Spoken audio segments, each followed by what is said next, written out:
सर्दियों की ठंडी सुबह और गर्मा गर्म हलवा पूरी, इससे बेहतर नाश्ता कोई हो ही नहीं सकता।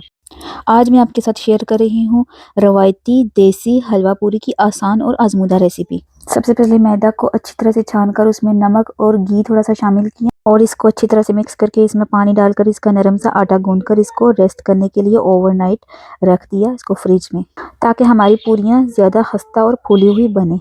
फिर दूसरे दिन सुबह हमने हलवा की तैयारी के लिए सबसे पहले पानी को गर्म होने के लिए रखा, उसमें चीनी और इलायची सब्ज़ ऐड करके उसकी चाशनी तैयार की और दूसरी तरफ हमने पेड़े बनाकर मैदा के हमने साइड पे रख दिए ताकि ये नरम हो जाए।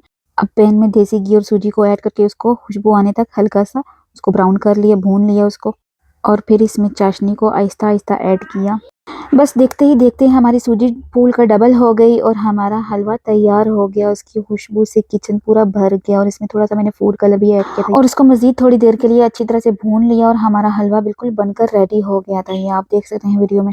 और हलवा को एक हॉट पॉट में मैंने ऐड कर दिया, उसके ऊपर गार्निशिंग कर दी थी ड्राई फ्रूट्स के साथ। और अब बारी थी पूरियों को इस तरह से बेल कर उनको तेज़ गर्म ऑयल में डालती गई और पूरियाँ हमारी फूलती गई और इस तरह से हमारी पूरियाँ बिल्कुल बनकर रेडी हो गई थी और यूँ तैयार हो गया हमारा नाश्ता विद क्रिस्पी पूरी प्लस खुशबूदार हलवा। ये रेसिपी खास तौर पर सर्दियों की सुबह, फैमिली ब्रेकफास्ट और वीकेंड स्पेशल के लिए बेहतरीन है। अगर आपको देसी और रवायती रेसिपीज पसंद है तो मेरे चैनल को सब्सक्राइब करें और वीडियो को भी लाइक जरूर करें। शुक्रिया।